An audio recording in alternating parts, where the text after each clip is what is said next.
Good morning, ladies and gentlemen, and welcome to the Hardwood Nation podcast with your boy, CEO Anthony, and my main man, Bryce Ward. What's up, buddy? Bryce, let's just get into it. As always, we got some shit to get into. Mm-hmm. Mm-hmm. I must say, watching game one, I was in shock. I think you saw some of the, I was live tweeting during the first half of the game. I think you saw some of the tweets that I was pushing out. I think we probably both went to bed at the same time because when I got up, I didn't see any more tweets. So I was like, okay, we both made it about the same league. No, I actually finished the game. I was Mm. just not to spoil anything, but I was just so disgusted and in my feelings, I just didn't want to say anything else. I gave up hope. I gave up hope that that Dallas was going to win game one. What were your initial thoughts watching that game and seeing what was going on in game one? Because I was shocked. Porzingis making a statement, really. Mm. Um, I mean, like I said, I didn't get to finish the game. I have to be up really early for work, but I watched as much as I could. And um, for most of what I saw, most of the first half was the Porzingis show. Yeah. And I know he didn't like finish the game like as the highest scorer, things like that, but he was making his presence felt and really showed. It was easy to kind of get caught up in him missing the first all the playoffs thus far. But really, Boston was looking the best they have been looking all season when Porzingis was out there really doing his thing. I Mm. mean, he added another element to that team that from the beginning of the season is what's really put Boston over the top. I mean, they look good. They always kind of look like they were playing with their food a little bit. When Porzingis joined the team and they started the season the whole season went the way it went, it really, really opened, I think, everybody's eyes as to how good this team was. And I think that's why they were the number one regular season team is they just have so many ways to attack you and so many confident ball handlers, and they have some great defensive guys. So game one with a healthy Porzingis kind of was different than the rest of the playoffs to me, just because it showed why Boston was so not just good but dominant during the regular season. So I would just shout out. I mean, I know Jaylen Brown had a really good game too. Not taking anything away from him. I'm just saying that the first half, what I visually saw, it was Porzingis really stepping in and making his presence felt. Which, before the series started, we talked about the story not between them, but the stories of Kyrie Irving and Porzingis, playing against their old teams and what that might look like. So, yeah, shout out Porzingis and Boston looks tough when they're playing that good and Porzingis is on the court. They look really tough to beat. Almost Right. perfect. It was as perfect as a first half as I've ever seen from them. Boston's keeping the teams mixed up. Dallas did kind of creep back into the game into the third quarter. Then we had a little bit of shenanigans and Boston pulled away. Because the shenanigans are going to happen. You already know that. Boston, I mean, the Dallas Mavericks actually cut that lead to 8. They were down by like 29. They cut it to 8 in the third quarter. And then the phone call was made. So, but watching it in real time, of course, and watching the Celtics a lot, because God knows I've played against them in the playoffs, let's see, 4 of the last 3 years. I've never seen the Boston Celtics come out that aggressive. Bro, I've never seen it in the playoffs. I'm like, what is this team, right? And Porzingis was dominating offensively and defensively. And I think what happened was there's two things. I don't think Dallas expected Boston to unveil Porzingis so early. I don't think they expected him to play in game one. There is no way the Dallas Mavericks game plan for that. They had no idea on how to stop this kid. Now, I don't know if you saw the podcast that I did when I was on Cortez's podcast, but we talked about the Porzingis effect. We all didn't think Porzingis was going to be so effective. We didn't even think he should start, which is a good thing because Boston brought him off the bench. But I will say this. I think Boston played him too early. I think you play the first 2 home games without Porzingis. See if you can go to Dallas and win, and then bring Porzingis back around Game 5.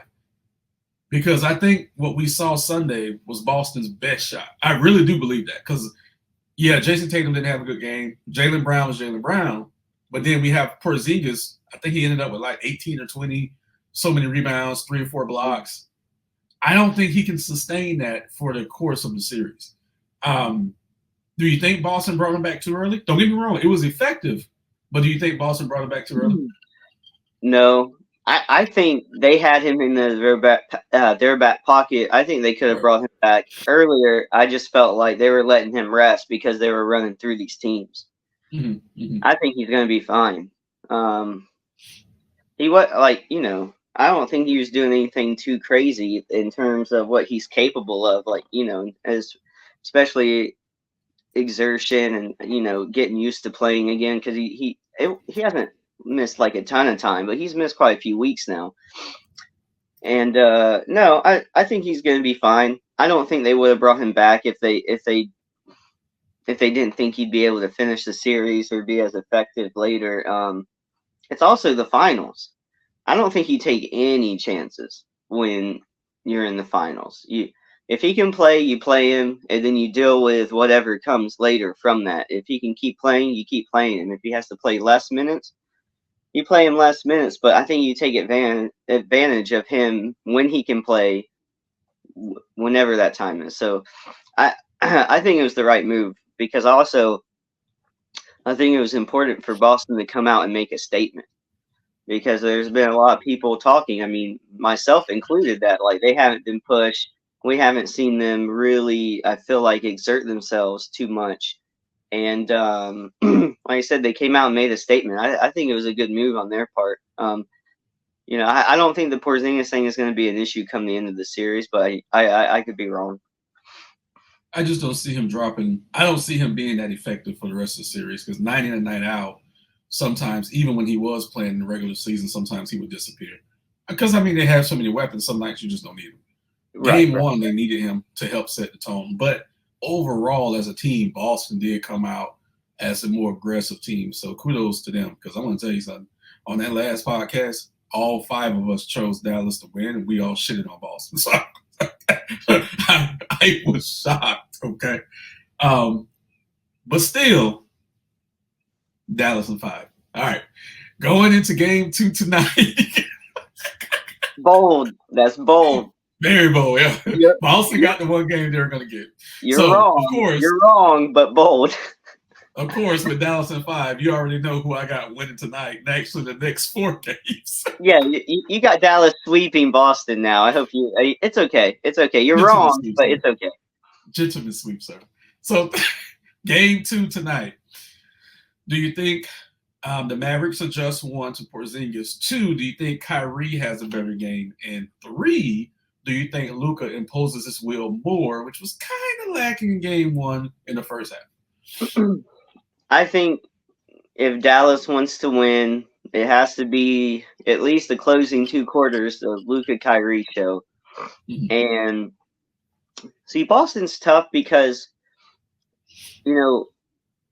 I was pretty much making my predictions, and I still think Dallas can win the series, but really got caught up in the moment of Boston not having Porzingis for these other playoff series. I think because I think Boston can make more mistakes in a game and still win it more so than Dallas. I believe in Luka and Kyrie still more than the tandem of Tatum and Brown, especially down the stretch of games. Mm-hmm. So I still think I'm still going with my pick of Dallas. I just think it's going to be more of an uphill climb for them than I originally thought.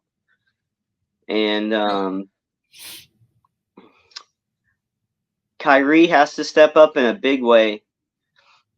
I think the issue with Luka is, and I saw this more people talking about it and wondering why Minnesota wasn't doing this more. I even think Cortez tweeted about it. They were targeting Luka. on defense. They were going at him.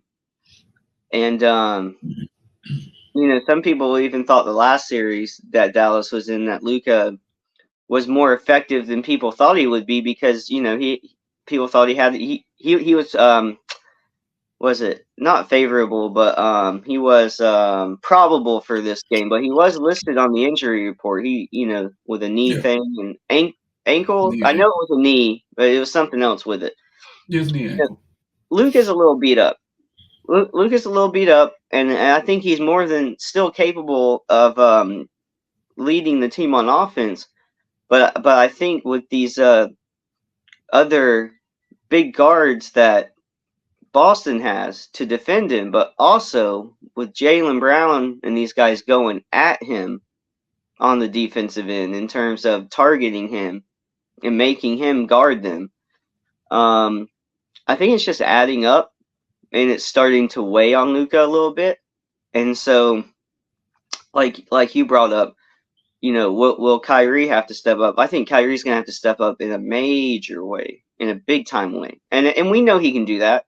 You can't be hot every single game. I don't expect Kyrie to have another game like he did. I don't think he's going to start off at least that slow. And also in terms of the Porzingis question, it's like, I don't think you can allow Porzingis to be the other guy who beats you. You can almost live with Jaylen. You can almost live with Tatum. But you have to stop the third and fourth option guys. You have to. You're just going to get eaten up. So do whatever you got to do. Move those big guys around. Get them, because what I saw is when Porzingis was really getting his shot going, it was small guys on him every time. And we know Boston's used that as a weapon all season. Dallas got, like you said, it almost seemed like they didn't expect him to play. So Dallas has to game plan better for Porzingis, because you just can't let the third or fourth option guy do that to you. And we know Derek White can do it to you too. So you have to be real careful about who you put where and what you allow Porzingis to get away with. You're so worried about Brown and Tatum that these other guys might have great series just because of that alone. But Dallas has to. I think they're capable of making these changes. I kind of worry about Luka, and I like Boston's game plan against Dallas. And yeah, it almost seems like Minnesota had the tools to do this as well, but they really didn't push Dallas like this. And the pressure they're putting on Luka, I think, is smart. So it worked out game one. We'll see if they can keep it up, and we'll see if Luka's still as beat up for game two. Yeah, well, the good thing is they've had 3 days now as far as the Mavericks, which was not odd, but kind of odd, because usually it used to be, it's Tuesday, Thursday, Sunday used to be the old format, so I guess it's not odd. I want to say this from an X's and O's standpoint. The Dallas Bigs, now Bigs in quotations, I mean, they got a couple, but the Dallas Bigs were in foul trouble because of the penetration by Jason Tatum and Jaylen Brown. Boston was calling a lot of switches, pick and pops, things like that, which was what made Porzingis be guarded by little guys. Because literally all he had to do was turn around and shoot over them. So the Dallas Bigs definitely have to stay out of foul trouble in game two, again tonight. So, again, as always, Dallas and 5, so I got Dallas winning tonight. What do you have tonight? I think Boston makes it 2-0. Yikes! My heart, that's my head. My heart tells me that I want Dallas to win. I think if Dallas doesn't win this game, they lose the series. You're right. Because they have to split it. They have to split it going home. And so the way game one looked, Boston looked really good. I don't know if they're going to lose at home. I don't know if they're going to lose at home. It's going to be tough. I'll say this. I already got to buy one jersey this week for our fantasy winner, Justin. I might have to buy 2 jerseys this next week. I had to get my Jason Tatum jersey. Okay, I will wear it. I will keep my promise. If it gets here on time, I would definitely wear it if Boston Celtics win the championship. Because Well, when I make sure you tell get you, yourself a high quality jersey. Don't get anything cheap. You'll feel it. I destroyed Jason Tatum on Cortez's podcast, it was ridiculous. I absolutely ripped him apart. So I know with how you that, feel about Tatum. oh, such a fake ass. So with that being said, kind of some of the points I made on Cortez's podcast, the Balls in Our Court podcast, is that if you know basketball, you would kind of know that Jaylen Brown is actually the best player on the team from a two-way standpoint, offensively and defensively, okay? Mm-hmm. So yesterday during the media availability, Jason Kidd was asked about his game plan to defend Jaylen Brown. And Kidd said, well, Jaylen's their best player, which caught some reporters off guard. I have said for most parts of the last 3 years that Jaylen Brown is the Boston Celtics' best player. So how do you feel about, one, Jaylen Brown winning Eastern Conference Finals MVP, which was good, well-deserved, and then two, Jason Kidd actually acknowledging that he's the best player on the team? Do you see a shift happening there? No.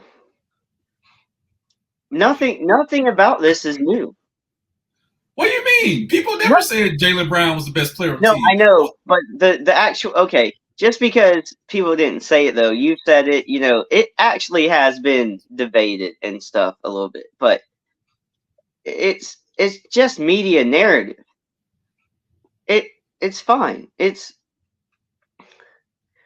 Jaylen Brown isn't really doing anything new. Jason Tatum isn't doing anything new or different. They're not saying anything new or different. If the narrative was from the media, who was trying to crown Tatum as the next big thing in the NBA, let alone Boston, it's not surprising to me that people eventually come to the conclusion that maybe it's closer or maybe going the other way a little bit in terms of who's the best. It's not surprising to me because it was all false narrative to begin with. Mm-hmm. I know that's what, since, I don't know, for the last 3-4 seasons, it feels like this praise for Tatum. And I'm not saying some of it's not deserved, but it was all a bit premature in terms of, I think, what they were trying to make him to be. Mm-hmm. And now, you have the growth, you have the experience of the team, and Jaylen Brown was only there, I think, one season before Tatum? Right, yeah, 1 season apart. Right, and, I think this is a bigger deal to everyone outside the team than to the guys inside the locker room. Because if you're Tatum or Brown, you definitely want the other guy around. And I don't think, if you're that kind of level athlete, you use everything as competitive drive anyways. So I just don't think it changes anything. Like for Jaylen Brown, it doesn't change how he sees or plays his game, and Tatum the same thing. So I think it's just more media driven than anything. It's something to talk about. But Jason Kidd, I think you could make the argument either way. I'm more leaning towards it's because of the different things they do. It's pretty split down the middle. Because of the defense, I would lean maybe towards, like how you guys feel. And Jaylen Brown, I would say, is the most impactful player on that team. Because whether or not it shows up all the time, I do think Jason has more effective ways to attack a team on offense, but that doesn't mean he's the best player all the time. We talked about Kevin Durant forever being the best offensive player, nowhere near the best player. So I just think there's different elements to this, but Jason Kidd saying it and some media members finally coming out and just saying it more because it was a debate before. It happens every season. Whoever's hot that's who they're going to start talking about. And for this series and for right now, you know, you can say Jaylen Brown's the best player on that team. It's not crazy to me because, you know, the fact that the media has pushed Tatum for so long is just so blatantly obvious, especially to us, because, you know, we talk about it all the time. It's just not surprising to me. So I'm glad he's getting the praise. I'm glad Jason Kidd said what he said. But is it like surprising to me? No. Jaylen Brown, if he keeps this up, should win, you know, Finals MVP. But that's also going to be a fun debate if he pulls that off by the if Boston wins the series. If he's also the MVP, that's going to create some debates this summer. It's going to create a little bit of chaos. A little bit. But it's more a show. I don't think it's as big of a deal in their locker room as it is for everybody else talking about it. Jaylen Brown spoke about it at some parts last year and this year about how people before this playoff run, it's about how people overlook him. So he's talked about it. I think him getting, as to date, the biggest contract in the history of the NBA kind of made him feel a little better about the situation. But he's talked about it. And we're not saying that those guys don't get along, because as far as I can tell, they get along. But Brown has mentioned, hey, I'm kind of in the shadows here. So it reminds me in a different way of the OKC Durant Westbrook situation, to where it depends what you want on who you're arguing is the best player on that team, but the narrative was created that they didn't like each other also. Right. And so that's what it takes me back to that, and that kind of being like Westbrook can feel whatever kind of way about Durant getting all this praise, but it's like, are they behind the scenes? Are they cool? Are they not? That was always the thing that I got from Boston, was like, Brown can think this way and feel this way, but it's like, is his relationship with Tatum, are they fine themselves as well? It's like the issue is with Brown not getting what he deserves, or recognition he deserves from the media, and that's where I get back to where we're like, well, the media just does stuff for clicks, whereas people who really know, they acknowledge Brown. Like we've always acknowledged Brown, and so I get what he's saying. I'm just like, it takes me back to that OKC situation where the media is trying to create this thing that's not theirs. Like as long as him and Tatum are fine and the team's winning, then the accolades will come for everybody. The crazy thing about OKC, before I go to the next quote, is I never disputed that Kevin Durant was the best player on the team. What I would say is that Russell Westbrook was the leader of the team. And we saw after Kevin Durant won his MVP, and then after he exited OKC, we saw who was actually the real one and who was the fake one. It revealed itself, that Kevin Durant was a fake piece of shit. So anyways, let me get to these quotes here. So again, referring to the comment that Jason Kidd made about Jaylen Brown being the best player on the team, Jason Tatum had this to say. So we understand that people try to drive a wedge between us. I guess it's a smart thing to do, or try to do. We've been in this position for many years of guys trying to divide us and say that one of us should be traded or one is better than the other. So it's not our first time at the rodeo. And Jaylen Brown had to say, well, we've been extremely focused on what our roles and our jobs are. We have all had to sacrifice. That's a key word. Right now at this point is whatever it takes to win, and we can't let any outside interpretations get in between us. Great quotes from both of them, but there's that word sacrifice. We've never heard Jason Tatum say he got to sacrifice shit, okay? But there's that word sacrifice from Jaylen Brown saying, hey, I've maybe had to sacrifice. I've maybe had to change my game a little bit, to help the team win. So Boston's capped out. We know Jason Tatum's contract. Jason Tatum's going to get paid, okay? Jaylen Brown already has the biggest contract to date in the history of the NBA. Porzingis is making a lot of money. they can't play together for the duration of their careers. They just can't do it because if they do that, Boston's going to have to blow up their whole team, and it's just going to be them two guys and a bunch of Peyton Pritchards. Okay, so they have to win it this year. Mm-hmm. If they win it this year, then the pressure's off. Yeah, you can trade whoever, which is probably going to be Jaylen Brown, but we never said they didn't like each other. We've always said who we thought was the best player on the team. Mm. So it did catch me off guard that now the media is kind of turning a little bit and finally recognizing Jaylen Brown, just having the second half of the season. They finally started recognizing Anthony Edwards, and we wasn't getting Jason Tatum pushed down our throats over and over and over again. Now, if we look at the numbers really quick, 1 second there. In 6 NBA Finals games, Jason Tatum has been absolutely awful.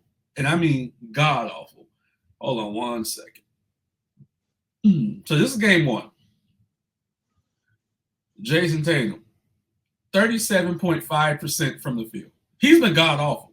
That's literally his average for 6 NBA Finals games. Or maybe 7 now, forgive me. Jaylen Brown, 58.3% from the field, plus being the primary defender on the team. Now, this is just one game, get it. But for Jason Tatum, it's been a trend where he's shooting in the high and low 30s in his NBA Finals. This is not his first NBA Finals game. This is like number 7 for him. Right. They've been to the Finals before. He does not show up in the Finals. The first time he was there, he blamed it on his wrist. He had a wrist injury. What's going on with him now? Do you think it's nerves? What do you think about Jason Tatum's disappearing at the NBA Finals? I think the first time you can kind of just give it to him. It's the first time being there. He can't play the whole series like he did game 1. So we'll see. And they won game 1. It doesn't matter. Yeah. So I do think he'll settle in and be more comfortable. Yeah. I still think Jaylen Brown is going to have great games. He's going to be phenomenal. I'm just saying, I don't know if Tatum's going to stay that bad. We'll see. I think he'll trend upward a little bit, yeah. Look at that 61.5% for Porzingis, man. God damn. Derek White, 45%. When you put the little guys on him. Say what? That's what happens when you leave the little guys on him. Look, Al Horford, old as shit, shooting 50%. Dude, I'm telling you. I saw the guy guarding Porzingis for one play, and his head was at his elbow. I was like, come on. What do you can put a hand up, and it doesn't matter at all. For our last topic, we're gonna venture into a subject that we don't venture into a lot. Last couple of weeks has been very eventful for the WNBA, Caitlin Clark and Angel Reese. But I was shocked that FIBA or Team USA, whoever the fuck is behind this, did not allow a roster spot for Caitlin Clark to represent her country in this summer's Olympics. And I heard someone say, oh, well, she's going to have plenty of chances to play on Team USA. I don't care. For whatever reason, she's the hottest player that the WNBA has seen in years. Unjustifiably so. She was the hottest player coming out of the NCAA tournament without winning the NCAA tournament championship when she had 2 shots at it.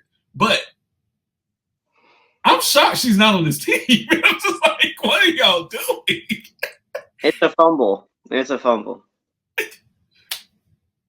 I wouldn't even care if she wasn't that good. When you're in the business of female basketball. Yeah.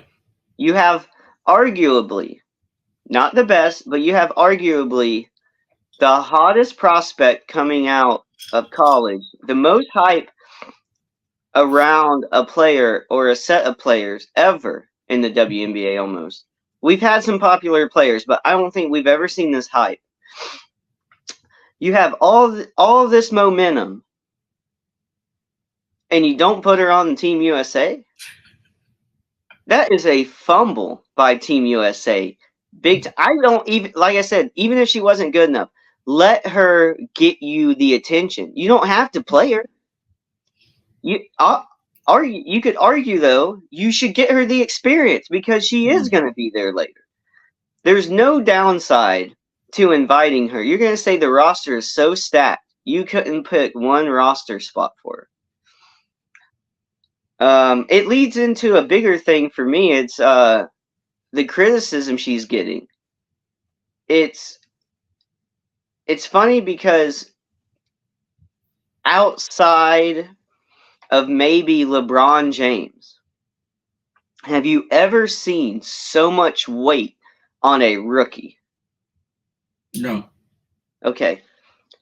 I get the excitement for Caitlin Clark. I get the excitement for the WNBA blowing up, and Angel Reese getting attention. I'm excited for all of those things. But rookies are notoriously not good enough to lead your team to wins. Can they put up points? If they're really good, yeah, they can put up some points as a rookie. They're not going to lead to W's. So, with that being said, though, there is no way she would not be on my Team USA roster. That is insane. You're just wasting tons of momentum that you could use. I agree 1,000%. And we don't have time to go into the depth of this conversation as far as the attention that Caitlin Clark is getting. And right or wrong, whichever way the attention goes, none of it is her fault. Absolutely none of it is her fault. She just needs to continue what she's doing, is just going out there and playing through some of the bullshit. If I don't think we had a representation in the men's league already, it would be harder. It'd be harder for me to make, I guess, a decision about what's going on, or it'd be harder for me to make up an opinion. But we saw this already. We saw how much attention and popularity Steph Curry got, right? Mm-hmm. Caitlin Clark, for a woman, plays like Steph Curry. Mm-hmm. That's what she is. It's exciting to see someone shoot like that. I don't think it has I think it has less to do with the intangibles that people are trying to make it about as much as about that. No. I know it is. I know it is. But if she played a different style game and was super dominant, she would not be getting the kind of attention she is. No, if Steph Curry played a different way, he wouldn't have gotten the kind of attention. He changed the game, and she is representation in the WNBA. She's just a rookie still. Here's a failure on my part.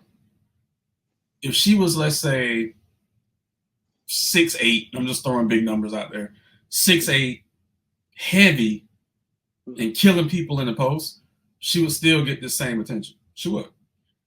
My failure in this is, that's fine.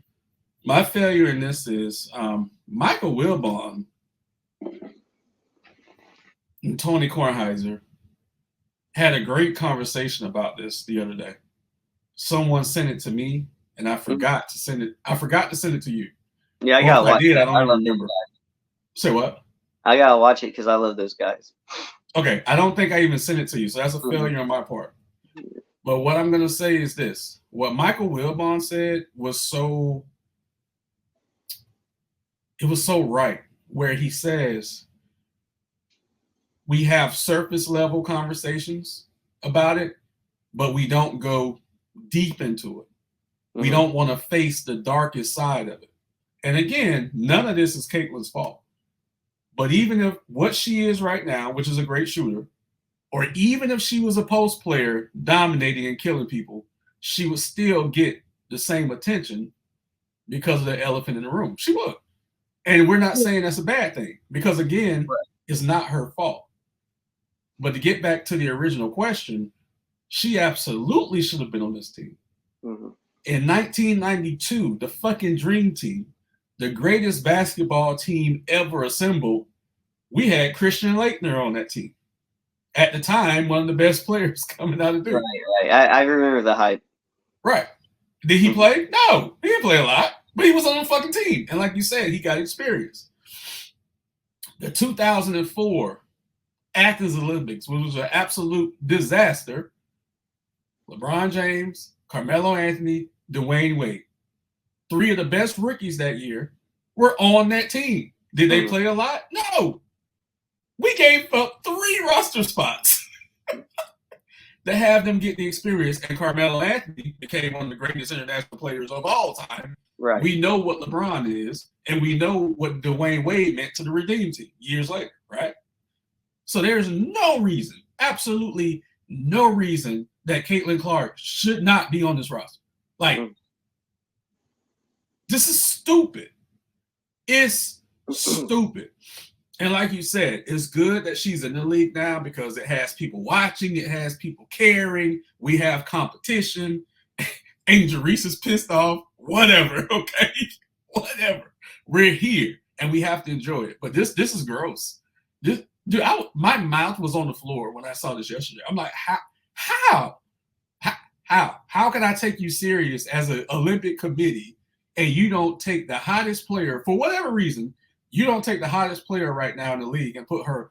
I don't get it. Also, she doesn't seem like a fluke of a talent. So, like we've said, you know, what it would be arguably best to get her used to the system, get her implemented now, so that way the next Olympics she is what you need her to be. Right. She can lead it. I am excited. You know, the elephant in the room. We never avoid that topic. The WNBA isn't just benefiting. They aren't just benefiting from one player. They're benefiting from the competition from 2.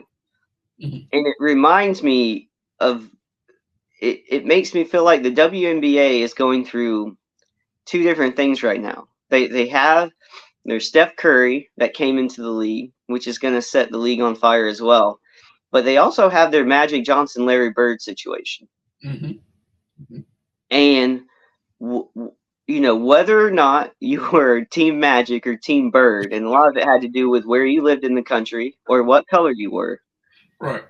It made for great fucking basketball. And those guys learned to love each other through competition later.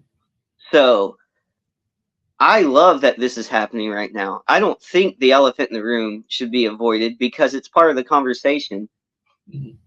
I just feel like there's another element because Caitlin Clark isn't a traditional player in terms of what we've seen the WNBA has been able to offer before because they've never had a Steph Curry like that.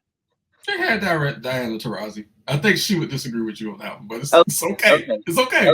I think she would definitely disagree with you. I will say the timing of the popularity, nothing compares. They haven't. This is what they haven't had. They've had a good white girl that can shoot before. Diana Taurasi is amazing, right? She is. At 42, she's still playing, and she's on the Olympic team, right? But they haven't had that Magic Bird dynamic, okay? And, yeah, those guys hated each other at first because they didn't know each other. It was on the fucking commercial set, I think it was for Converse, where they finally talked after 3 or 4 years of being in the league and found out, damn, they pretty, you know, you a cool cat. You know what I'm saying? And then they've been close ever since. But the rivalries are good for sports. It's good for the added drama, for sure. And you know, the other night when Caitlin and Angel Reese played last week, the Chicago Sky team lost, and then Angel refused to speak to the media after the game. I didn't like that. No, you took the L. You fucking talked to the media. Fuck that. That rubbed me the wrong way. You know what I'm saying? So I don't have a dog in this fight. I'm not on either side of the fence. I'm just calling out what I see. The competition is good for any league. I will say that. But some people are afraid, and I'm not talking about us, but a lot of people are afraid to talk about the elephant in the room. And I promise you, when I get off this, I'm going to send you that link. It's about 5 minutes, but I really want you to watch it. Because he was fantastic. He was fantastic. He was fed up. And he was fantastic.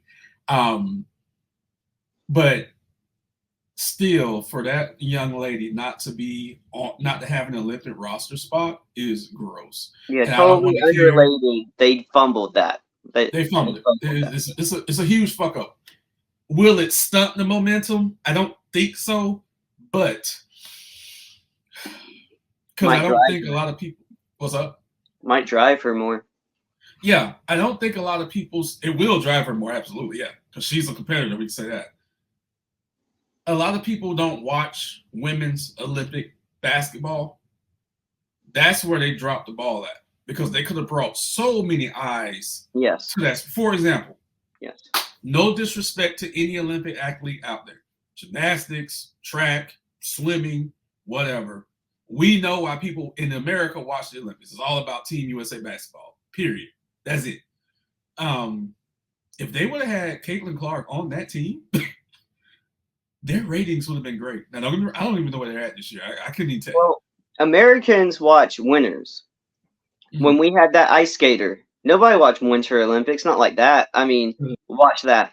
When we used to have those women's gymnastics teams in the middle of the 90s, people watched them.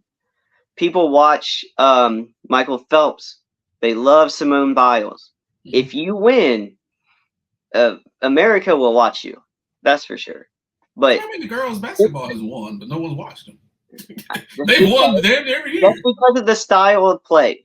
It's a bit boring. If you're a basketball head and you love fundamentals, you love women's basketball.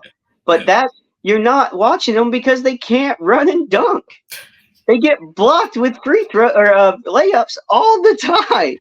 Okay? Respectfully. It wasn't as exciting. You could go to a high school basketball men's game, boys game, and have a better time. Okay? Respectfully. But now you have arguably one of the more exciting players, and they left her out. They left her out. When you could have brought eyes to the rest of the team. Right. It's so gross. This is so gross. It's just silly. It's just a missed opportunity. It's a big missed opportunity. And they had all the power in their hands. Yeah, this is the grossest thing I've seen. So they can fix it. David Stern rolling over in his grave. Yeah. They can fix it, but I don't want them to fix it this way. But they can fix it. You know, one of the players on the team can have an injury, you know, a fake injury, and then they bring Caitlin on as a replacement. Now they can do that, but the damage. You need to hire Tanya Harding, go bust up someone's knee. She has practice. You know, we don't want to wish anything bad on anyone, but it's the door is still cracked open a little bit where Caitlin can get on this team. But as of right now, this is the first. And again, none of this is her fault. This is the first misstep the majority has had with dealing with Caitlin Clark. So on that note, please like, subscribe, and share our content. Drop comments below. Let us know if you agree with us, if you disagree with us. We don't care. We always respond. Let us know. Everyone stay safe, and we are out.